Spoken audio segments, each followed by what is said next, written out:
Hello class, good morning all of you. कैसे हैं आप सभी लोग? आई होप सभी लोग बहुत ही अच्छे होंगे और लगातार अपनी तैयारी को कर रहे होंगे। जैसा कि आप सभी लोग जानते हैं कि अक्टूबर पूरी तरह से खत्म हो चुका है, नवंबर आ चुका है, 5 दिन निकल चुके हैं। मैंने इस साल को जितना फास्ट भागते हुए देखा है ना, मैंने कोई साल इतनी तेज निकलते हुए नहीं देखा। पता ही नहीं चला कब नवंबर आ गया। तो बेटा नवंबर आ चुका है, बस दिसंबर निकलने के बाद में जनवरी, फरवरी, जैन और दिसंबर, आपके पास सिर्फ 2 मंथ बचेंगे अपनी अच्छे से तैयारी करने के लिए। फेब में एग्जाम हो सकते हैं या फिर मार्च में, दोनों में से कभी भी आपके एग्जाम्स हो सकते हैं। तो बिल्कुल भी नॉन सीरियस ना रहें, सीरियस हो जाए अपने एग्जाम्स को लेकर, अपनी तैयारी को लगातार करते रहें, जिससे कि आपको एग्जाम देते वक्त किसी भी तरीके की समस्या फेस ना करनी पड़े। अगर आप एग्जाम से पहले बेटा बहुत ज्यादा बच्चे बीमार रहते हैं, ये समझ लीजिए 90 में से 100 में से 50% बच्चे वो होते हैं जो एग्जाम टाइम पर बीमार पड़ जाते हैं।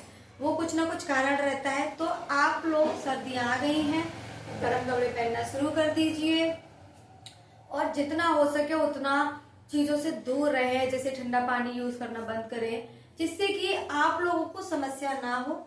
एग्जाम्स के टाइम में बीमार पड़ने से बेटा सबसे ज्यादा प्रॉब्लम क्रिएट होती है हमारी परसेंटेज पर।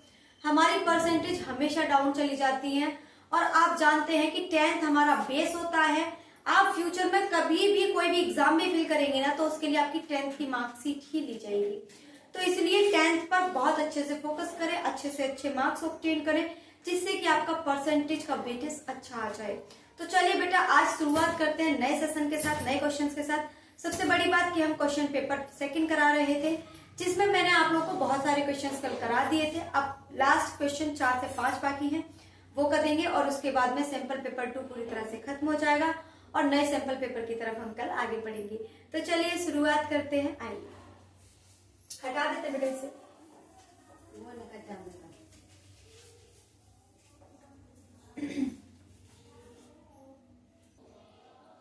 तो देखिए क्लास, आप लोगों को एक क्वेश्चन दिख रहा होगा, बोर्ड पर दिख रहा होगा, और हम आपको इस क्वेश्चन को समझाने वाले हैं कि एक्चुअल में ये क्वेश्चन हमसे क्या कह रहा है। तो देखिए बच्चों, क्वेश्चन क्या है?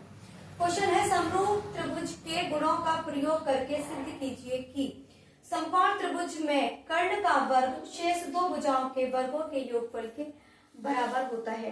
कहने का तात्पर्य क्या है, ढंग से समझिए। वो कहना चाह रहा है कि कर्ण का वर्ग बराबर होगा लंब के वर्ग के प्लस आधार के वर्ग के। वो ये कहना चाह रहा है कि आपको ये प्रूफ करना है, यानी कि आप लोग पाइथागोरस प्रमेय को प्रूफ कर दीजिए, क्या ये सच है या नहीं है। तो बेटा हम लोग देखते हैं कि क्या ये हम कर सकते हैं या नहीं। तो चलिए मैं आप लोगों को प्रूफ कराती हूँ। मैंने आपको बता दिया कि हमें क्या प्रूफ करना है। तो बेटा सबसे पहले मैंने क्या किया, एक समकोण ट्रायंगल बना लिया है। मेरे से पता नहीं क्या हो गया है, सीधी लाइन ही नहीं खींचती है।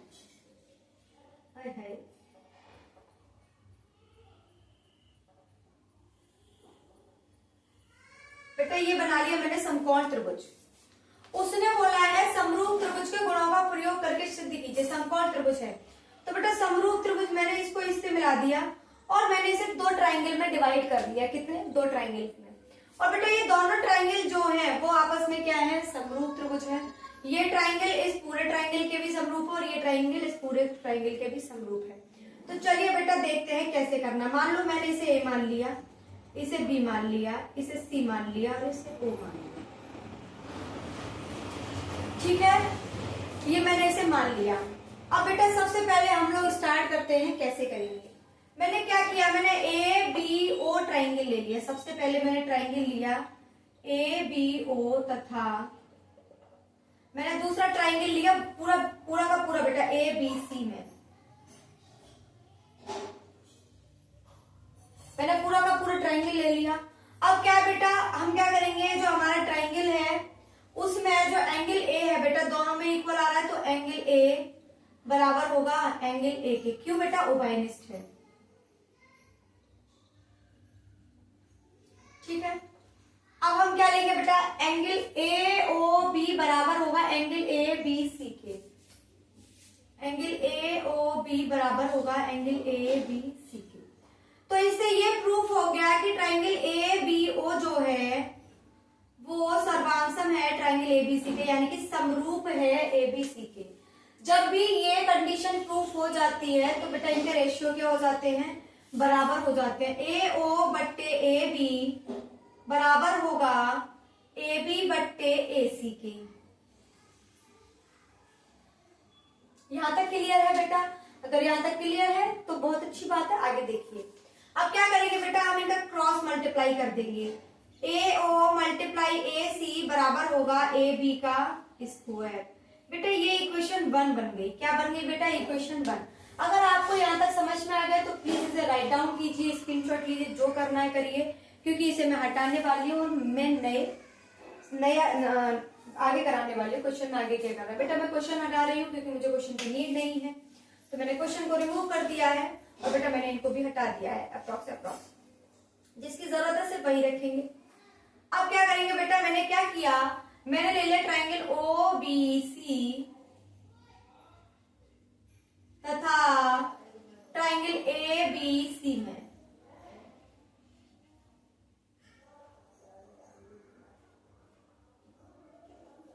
ठीक है। अब देखिए बेटा दोनों में एंगल बी कॉमन आ रहा है, तो मैंने एंगल बी बराबर एंगल बी कर दिया। क्यों? क्योंकि बेटा ये वाई नेस्ट है। एंगल ओ बी सी बराबर हो जाएगा एंगल ए बी सी के, जिससे कि ये कंफर्म हो गया कि जो ट्राइंगल ए बी सी है, एओ बी है, सॉरी मैं क्या कर रही हूँ, ट्राइंगल ओ बी सी समरूप हो गया ट्राइंगल ए बी सी के। और जैसे ही ये समरूप हुआ तो बेटा इनके भी रेशियो क्या हो जाएंगे, इक्वल हो जाएंगे। तो बेटा इसका रेशियो क्या होगा आपका, ओ बी बट्टे ओ सी।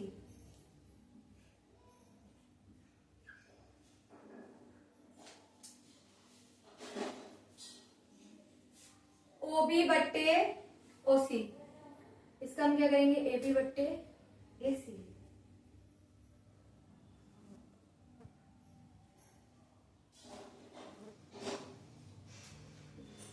ओ बी नहीं देते हैं, इसका लेते हैं बी सी बट्टे ओ सी बराबर हो जाएगा ए बी बट्टे बी सी। अब क्या करेंगे बेटा, इसमें कर देंगे हम क्या, क्रॉस मल्टीप्लाई कर दीजिए बेटा, क्रॉस मल्टीप्लाई। बी सी का स्क्वायर बराबर हो जाएगा ओ सी इंटू ए बी। इक्वेशन 2 बन गई बेटा। क्या बन गई बेटा आपकी, इक्वेशन 2 बन गई। कुछ ना कुछ तो मिस्टेक हुई है यहाँ पर।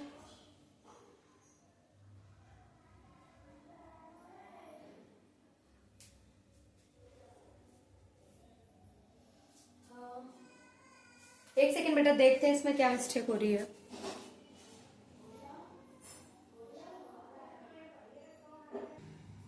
हाँ तो क्लास ये समझ में आया कि मैंने कहाँ गलती की है, मैंने ना रेशियो गलत ले लिए थे। तो चलिए बेटा रेशियो सही ले लेते हैं। क्या करना था हमें बेटा इन दोनों ट्राइंगल के रेशियो लेने थे। तो कैसे लेंगे बेटा, हम लेंगे बेटा ओसी अपॉन में है बीसी बराबर हो जाएगा बेटा हमारा क्या, बीसी अपॉन में एसी। ठीक है। अब हम क्या करेंगे बेटा, क्रॉस मल्टीप्लाई कर लेंगे। तो यहाँ आ जाएगा बीसी का स्क्वायर बराबर ओसी मल्टीप्लाई में एसी। बेटा ये हमारी इक्वेशन 2 हो गई।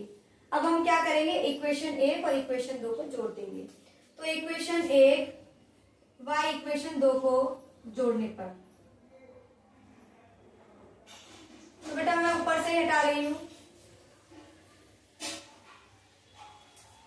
तो बीसी, सॉरी ये बीसी का स्क्वायर है ना, तो ए बी का स्क्वायर प्लस बीसी का स्क्वायर बराबर बेटा इसके और इसको जोड़ देंगे, ओसी इंटू ए सी प्लस एओ इंटू ए सी। बेटा इन दोनों में एसी कॉमन है, मैंने एसी कॉमन ले लिया, ओसी प्लस एओ। देखिए बेटा जरा एक चीज देखिए, एओ प्लस ओसी बराबर किसके बेटा, पूरे एसी के। तो क्या मैं इसकी जगह पर एसी लिख सकती हूँ। अब बेटा क्या हो गया, ये एसी का स्क्वायर, यहाँ लिख लीजिए एबी का स्क्वायर प्लस बीसी का स्क्वायर। बेटा हमें यही प्रूव करना था।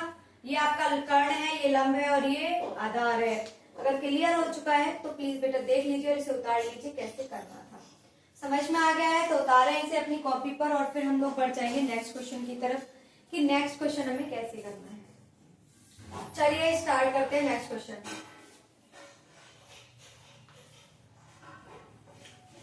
कभी कभी छोटी छोटी सी मिस्टेकें जो होती है ना वो पूरा पूरा क्वेश्चन ही गलत करा देती है। चलिए जब मुझसे हो जाती है तो सोचिए आप लोगों से भी हो सकती है छोटी छोटी सी मिस्टेक्स। तो चलिए नेक्स्ट क्वेश्चन की तरफ बढ़ते हैं। नेक्स्ट क्वेश्चन क्या है बेटा? नेक्स्ट क्वेश्चन है 1 plus cot theta plus tan theta sine theta minus cos theta upon में है आपका sec cube theta minus cosec cube theta बराबर है sine square theta cos square theta. बेटा हम लोगों को ये दिया गया है और कहा गया है ये प्रूफ कीजिए। तो बेटा हमको क्या करना है? एलएचएस को उठाना है और आरएचएस को प्रूफ कर देना है। तो करिए बेटा। लेट्स मैंने उठा लिया बेटा एलएचएस। मैंने एलएचएस को उठाया है तो एलएचएस क्या है? 1 प्लस कॉट को बेटा साइन कॉस थीटा बट्टे साइन में कन्वर्ट करती हूँ। कॉस थीटा बट्टे साइन थीटा, टेन को बेटा साइन थीटा बट्टे cos theta bracket sign theta minus cos theta को ऐसे का ऐसा। बेटा इसको भी कन्वर्ट कर लेते हैं 1 by cos Q theta 1 by sine cube theta में। ठीक है, यहाँ तक किसी को कोई समस्या नहीं होनी चाहिए। मैंने ट्रिग्नोमेट्री रेशियो को कैसे चेंज किया जाता है ये मैं कई बार बता चुकी हूँ। तो चलिए बेटा देखिए क्या करना है। बेटा इसका एलसीएम ले लीजिए पूरा। तो मैंने एलसीएम लिया तो बेटा बना साइन थीटा कॉस थीटा, इसका इधर मल्टीप्लाई होगा कॉस स्क्वायर थीटा, इसका इधर होगा साइन स्क्वायर थीटा और अपॉन में क्या आया बेटा साइन थीटा कॉस थीटा। बेटा मल्टीप्लाई में क्या चल रहा है? साइन थीटा माइनस के है कॉस थीटा और पूरे के बट्टे में बेटा इन दोनों का एलसीएम लेंगे तो क्रॉस मल्टीप्लाई करेंगे। Sine cube theta minus cos cube theta बट्टे sine cube theta cos cube theta. यहाँ तक किसी को कोई समस्या नहीं होनी चाहिए क्योंकि यहाँ तक तो सब आसानी है, कुछ भी नहीं है। बेटा एक चीज देखिए, a minus B A square plus B square plus A B एक फॉर्मूला होता है A cube minus B cube का, a minus B A square plus B square plus A B. क्या बेटा आप लोग देख रहे हैं कि ये जो फॉर्मूला है वो डिट्टो फॉर्मूला बन रहा है, बिल्कुल यही फॉर्मूला है। तो बेटा मैं ए क्यूब माइनस बी क्यूब की जगह क्या रखूंगी? Sine theta cube minus cos theta cube. चलिए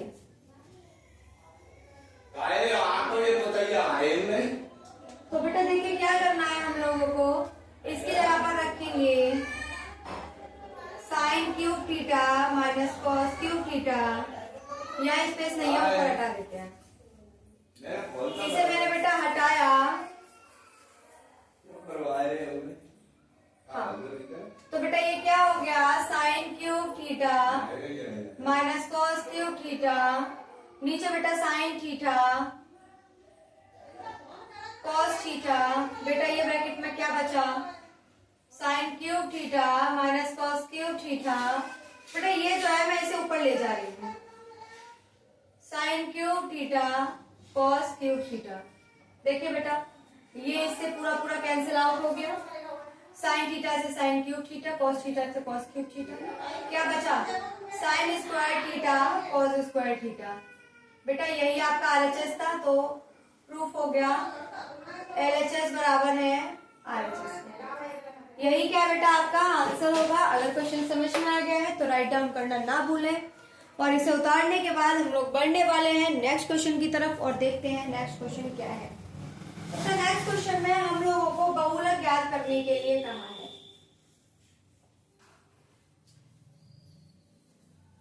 बहुलक यानी कि मोड ज्ञात करना है। देखते हैं बहुलक क्या है। तो बेटा हम लोगों को जीवन काल दे रखा है और एक तरफ दे रखा है बेटा हमें फ्रीक्वेंसी यानी कि बारंबारता। चलिए बेटा निकालते हैं। 0 से 20, 20 से 40, 40 से 60, 60 से 80, 80 से 100, 100 से 120। इधर क्या गिवन है? 10, 35, 52, 61, 38, 29। बेटा इसकी हमें क्या प्रूफ करना है, बहुलक बताइए। तो बेटा हम लोगों को इसमें बहुलक प्रूफ करना है, तो देखते हैं बहुलक को प्रूफ कैसे किया जाता है। बेटा जब भी बहुलक प्रूफ करने के लिए आपके पास क्वेश्चन गिवन आए तो आपको बस एक ही काम करना है, इसमें देखना है कि किसकी फ्रीक्वेंसी सबसे ज्यादा टाइम आई है। क्या देखना है, किसकी फ्रीक्वेंसी सबसे ज्यादा टाइम आई है। तो देखिए बेटा सबसे ज्यादा फ्रीक्वेंसी हमारी 61 की है। किसकी है, 61 की है। अगर हमारी फ्रीक्वेंसी 61 की सबसे ज्यादा है तो बेटा इसे हम मानेंगे F1। ये मैंने इस तरीके का क्वेश्चन आपको पहले भी कराया है, याद आ जाना चाहिए। ये F1 होता है और इसके जस्ट ऊपर जाएंगे तो होता है इससे छोटा। अब इससे कम करेंगे तो F0 हो जाएगा। इसके जस्ट नीचे वाला होगा बेटा जो इससे ज्यादा होगा तो वो F2 हो जाएगा। ये तो सबको समझ में आता है कि F1 से ऊपर वाला F0, F1 से नीचे वाला F2। जब हम इसके जस्ट सामने जाएंगे तो बेटा हमें ये वर्ग अंतराल मिलेगा। वर्ग अंतराल में जो सबसे छोटी लोअर लिमिट होती है उसे हम बेटा L कहते हैं। तो स्टार्ट क्या हो गया बेटा L। अब बेटा इस वर्ग अंतराल का जो डिफरेंस आएगा वो हमारा हाइट यानी कि h कहलाएगा। तो बेटा जो हमारा डिफरेंस आया, डिफरेंस 80 माइनस के 60 बराबर 20, बेटा यही क्या है, हमारा h है। हमारे पास सारी की सारी चीजें आ चुकी हैं, सिर्फ फॉर्मूले में पुट कीजिए और आंसर निकालिए। तो देखिए फॉर्मूला क्या होता है, मोड निकालना है तो L प्लस F1 माइनस के है F0, F1 माइनस के है F0, नीचे आ जाएगा 2F1 minus F0 minus F1। Sorry मैंने कुछ गलत किया है, F2 आता है, F0 माइनस F2 इंटू में H। बेटा ये क्या है, आपका मोड निकालने का फॉर्मूला है। बस आपको क्या करना है, इसमें वैल्यूज को पुट करना है और आंसर आपके हाथ में। तो चलिए सॉल्व करवाते हैं। L क्या बेटा 60 है, F1 क्या बेटा 61, F0 क्या बेटा 52, 2F1 2 इंटू 61 माइनस F0 कितना बेटा आपका 52 और F2 कितना 38 इंटू H की वैल्यू कितनी है बेटा 20। अब क्या बेटा इसे फटाफट सॉल्व कीजिए। तो देखते हैं सॉल्व कैसे करते हैं। 60 प्लस बेटा 11 में से 2 काटो 9, नीचे क्या बचेगा 2 एकम 2, 2 छक्के 12 और वो कितना होता है 52 और 38, 8 और 2 10 की 84, 5 और 90। तो 90 घटा दीजिए 2, 12 में से 9 काटो 32, नीचे बचा बेटा 32 इंटू 20। ठीक है, अब हम क्या करेंगे, इसे कैंसिल आउट कर लेते हैं। अगर कट जाता है तो 2 एकम 2, 2 छक्के 12, 2 से गया 10 बार और 2 अट्ठे 16 और 2 से गया 5 बार। यहाँ तक बेटा हमने कैंसिल आउट कर लिया। मैं बेटा यही कोशिश करूंगी कि यही आ जाए, मुझे फिर से रफ ना करना पड़े। तो हमारा क्या बनता है 60 प्लस 9 पंजे 45 बट्टे 8। बेटा इसका एलसीएम ले लेते हैं 8 0 8 6 48 प्लस के है 45 बट्टे 8। जोड़ लीजिए बेटा 5, 8 और 4 12, 4 1 5 बट्टे 8। डिवाइड दे दीजिए 8 6 48, 48 आ गया, 8 पंजे 40, 5 आ गया और फिर से 8 6 48। बेटा 66.6 आपका क्या आ गया बेटा, इसका मोड आ गया। यही बेटा क्या होगा आपका आंसर होगा, यानी कि जो आपका बहुलक है 65.6 निकल के आ गया और यही क्या होगा बेटा आंसर होगा। आपके सामने सब कुछ मैंने कैलकुलेशन पूरी करके दिखाई है, कैसे किया है, कैसे हुआ है, सब कुछ एक बार समझ लीजिए। अगर समझ में नहीं आया है तो मैं आप लोगों को इस क्वेश्चन को एक बार फिर से समझाने की पूरी कोशिश करती हूँ। देखिए क्या किया है, आपको गिवन होगा, उसमें पूछेगा, वो बोलेगा कि बहुलक याद कीजिए। तो बहुलक याद करने के लिए आपको सबसे पहले देखना है कि सबसे ज्यादा फ्रीक्वेंसी किसकी आ रही है। जिसकी फ्रीक्वेंसी ज्यादा वही बहुलक होता है, एक तरीके से ये कहा जाता है। तो बेटा जिसकी फ्रीक्वेंसी ज्यादा वही F1 की वैल्यू, ऊपर जाओगे तो F1 से छोटा आएगा, F0 आएगा, नीचे जाओगे तो F1 से बड़ा F2 आएगा। इसके जस्ट सामने जाओगे तो आपको लोअर और अपर दोनों तरीके की क्या पता चलेंगी, लिमिट्स पता चलेंगी। तो बेटा लोअर लिमिट को उठाते हैं, यहाँ रख देते हैं और जब हम इन दोनों का डिफरेंस जो आता है वो हमारा h होता है। फॉर्मूला हमारे पास तैयार है, इसमें पुट कीजिए और आंसर निकाल लीजिए। अगर समझ में आ गया है, कोई समस्या, कोई दिक्कत, कोई परेशानी नहीं है तो बेटा उतार लीजिए इस क्वेश्चन को और फिर हम लोग आज का लास्ट क्वेश्चन कराने वाले हैं और आज के बाद मैं नया सैंपल पेपर कल से स्टार्ट करेंगे। आज की हमारी क्लास इस क्वेश्चन पर आकर खत्म होगी। तो चलिए हटाते हैं इस क्वेश्चन को।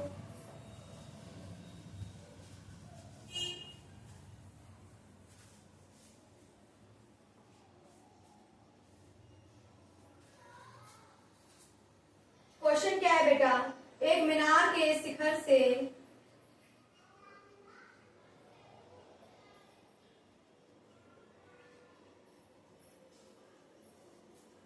50 मीटर ऊंचे मकान की छत तथा आधार के अवनमन कोण क्रमशः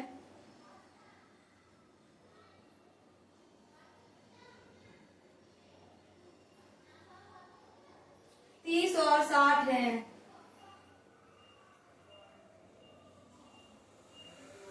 मीनार की ऊंचाई ज्ञात कीजिए।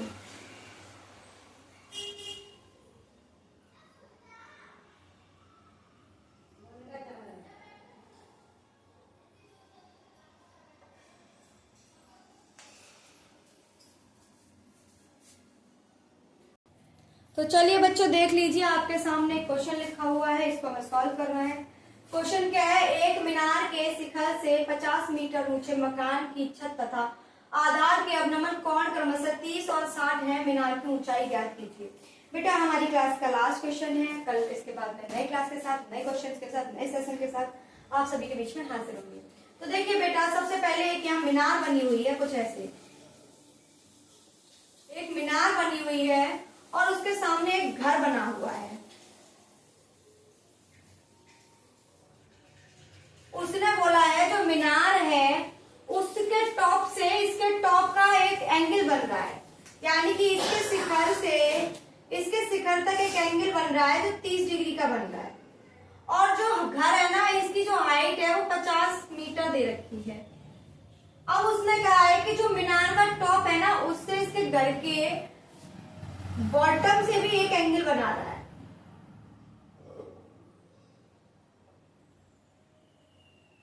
यहां से पार से भी एक एंगल बना रहा है, वो है 60 डिग्री का एंगल। उसने बोला है कि आपको मीनार की हाइट बतानी है। हमें मीनार की हाइट नहीं पता है।